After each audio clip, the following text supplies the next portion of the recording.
நீலகிரி மாவட்டத்தில் பெய்து வரும் மழையால் கூடலூரில் இருந்து நாடுகாணி வழியாக கேரளா செல்லக்கூடிய வழிக்கடவு சாலையில் சுமார் 50 மீட்டர் தூரத்திற்கு சாலையில் விரிசல் ஏற்பட்டுள்ளது.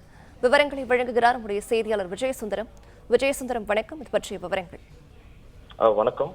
நீலகிரி மாவட்டத்துல தென்மேற்கு பருவமழை தீவிரமடைந்துள்ள நிலையில வானிலை ஆய்வு மையம் மூலம் நீலகிரி மாவட்டத்தில் ஒரு சில இடங்கள்ல கனமழை மற்றும் அதிக கனமழை பெய்யும் என்பதால சிவப்பு நிற எச்சரிக்கை விடுக்கப்பட்டுள்ளது.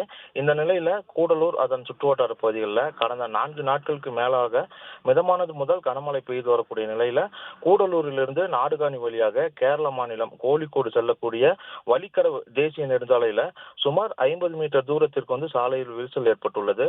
தொடர்ந்து மழையின் தாக்கம் தொடர்ந்து வரக்கூடிய நிலையில தொடர்ந்து மழை பெய்தால் நிலச்சரிவு ஏற்படக்கூடிய சூழ்நிலை உருவாகி உள்ளதால இது சம்பந்தமாக துறை ரீதியான அதிகாரிகள் உடனடியாக போர்க்கால அடிப்படையில சாலையில ஏற்பட்டுள்ள விரிசலை சீர் செய்ய வேண்டும் என கோரிக்கை எழுந்துள்ளது.